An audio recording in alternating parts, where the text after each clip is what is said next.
నల్లగొండలో మాత్రం ఉమ్మడి నల్లగొండలో 9 జనరల్ స్థానాలుంటే 8 మీరు తీసుకొని 1 మా ముఖాన కొట్టింది.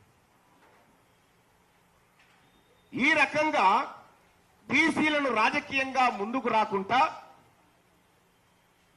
మీరు అనేకమైనటువంటి కుట్రలు చేస్తున్నటువంటి పార్టీలు బీసీలకు న్యాయం చేస్తాయంటే నమ్మడానికి సిద్ధంగా లేము. ఇవాళ ఢిల్లీలో కాంగ్రెస్ పార్టీ ధర్నా, భారతీయ జనతా పార్టీ ధర్నా, బీఆర్ఎస్ పార్టీ ధర్నా. అందరు శాఖాహారులే బీసీల విషయంలో, అందరు శాఖాహారులే. కానీ బీసీ రిజర్వేషన్ నిజంగా వస్తుందంటే వీళ్ళందరూ కూడా ఒకటే బీసీల రిజర్వేషన్ ఇవ్వద్దని కొట్లాడే బ్యాచ్ ఇదంతా.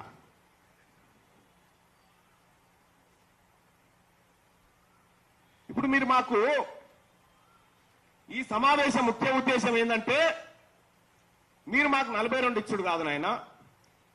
మొన్ననే ముఖ్యమంత్రి గారు సమగ్ర కుటుంబ సర్వే చేస్తే మేము తప్పన్నా వాళ్ళు ఒప్పన్నారు. మీ లెక్కలే రైతు పరి, మీ లెక్కలే రైతు.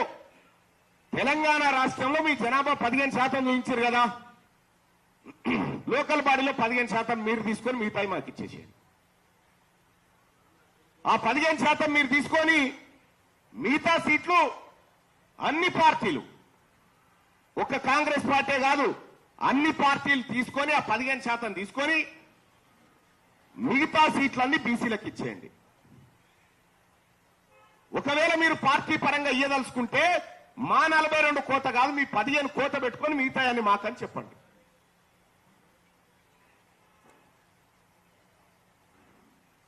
ఇట్లా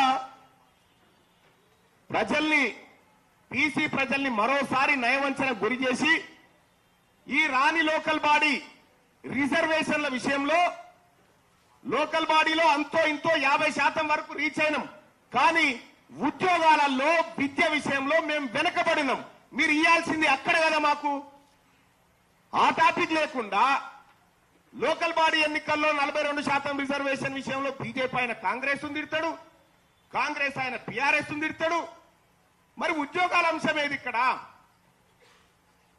42% రిజర్వేషన్ ఉద్యోగాలలో ఇయ్యాలి. కాంగ్రెస్ పార్టీ చరిత్రలో ఎన్నడూ కూడా కాంగ్రెస్ పార్టీ బీసీలకు రిజర్వేషన్ ఇయ్యలేదు.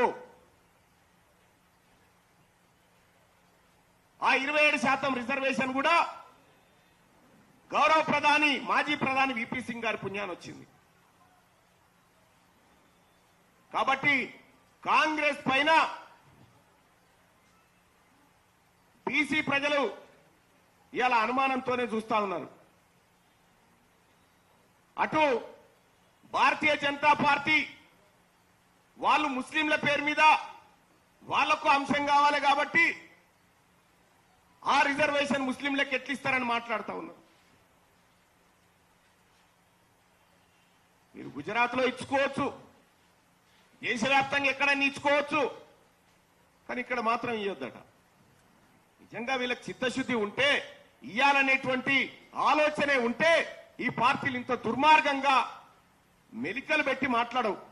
చట్టసభలో కూర్చున్నాం కదా, ముఖ్యమంత్రి గారు నేను ఈ వేదిక నుంచి చెప్తా ఉన్నా, ఈ 15% లెక్క మీరు తీసుకున్నారు కదా, మీ లెక్క ఆ 15% తేల్చడం కోసం ఒక రిటైర్డ్ జడ్జితో కమిటీ వేసి అన్ని పార్టీల నుంచి ఎట్లయితే అసెంబ్లీలో ఏకగ్రీవంగా పాల్గొనే పార్టీలు, ఆ పార్టీలు అన్ని పార్టీల నుంచి మీ నాయకత్వాన్ని, బీసీ నాయకత్వాన్ని, మళ్ళా బీసీలు ఎవరైతే ఉన్నారో ఆ నాయకత్వాన్ని పంపించి రిటైర్డ్ జడ్జి గారి ఆధ్వర్యంలో కమిటీ వేసి ఈ 15% సీట్లు మీరు తీసుకోరి. మీరు కొద్దిమంది ప్రజలు, మా మెజార్టీ ప్రజలకు ఇయ్యలేరు, కానీ మేము మెజార్టీ ప్రజలు మేము ఈ 15% ఇవ్వడానికి సిద్ధంగా ఉన్నాం. మీ 15% లోకల్ బాడీలో 15% సీట్లు మీకు ఇవ్వడానికి మేము సిద్ధంగా ఉన్నాం. దానికి రాష్ట్ర ప్రభుత్వం ఏ విధంగా పోతుందో ఈ 15% తీసుకోవడం విషయంలో మీరు ముందుకు రండి, మేము సిద్ధంగా ఉన్నాం. ఇక రెండో విషయం, ఇవాళ 60,000 ఉద్యోగాలు భర్తీ చేసినా అని చెప్పి ముఖ్యమంత్రి గారు చెప్తా ఉన్నాడు. సరే మీరు చేసిరా వాళ్ళు చేసిరా ఎవరో చేసిరు. కానీ ఈడబ్ల్యూఎస్ కోటా ద్వారా ఈడబ్ల్యూఎస్ ఎంత వస్తుంది 11 పోయిన ఎక్స్ట్రా పోయింది. దాదాపు 42% రిజర్వేషన్ కనుక మాకు ఇంప్లిమెంట్ అయినుంటే కనీసం 10,000 ఉద్యోగాలు మా బీసీ బిడ్డలకు వచ్చేటివి. ఇస్తాన్న 27% రిజర్వేషన్ కూడా మాకు దక్కట్లేదు ఉద్యోగాల దగ్గర. విద్యా సంస్థల్లో కూడా మా పరిస్థితి అదే. అసలైన విద్యా ఉద్యోగాలలో అక్రమంగా ఈడబ్ల్యూఎస్ కోట అమలు చేసుకుంటారు. ఈడబ్ల్యూఎస్ కోటా లేని లోకల్ బాడీలో మాకు ఇస్తామని చెప్పి మభ్య పెట్టుకుంటూ వస్తా ఉంటారు. ఇంకెన్ని రోజులు మభ్య పెడతారు మమ్మల్ని? అందుకోసమే నేను బీసీ సమాజానికి రిక్వెస్ట్ చేసి చెప్తా ఉన్నా, వీళ్ళు మనని 42 కాడికి తీసుకుపోయి మిగతా జనరల్ సీట్లను కబ్జా పెట్టాలనేటువంటి ఒక కుయుక్తులు మన్నుతా ఉన్నారు. ఇక్కడ ఎక్కడ కూడా బీసీలకు న్యాయం జరగలే. కేంద్ర ప్రభుత్వం 27% మండల్ కమిషన్ ఆధారంగా రిజర్వేషన్ ఇచ్చినప్పటికీ కూడా పార్లమెంట్ లో పి చిదంబరం గారు అడిగినటువంటి ప్రశ్న ఇది.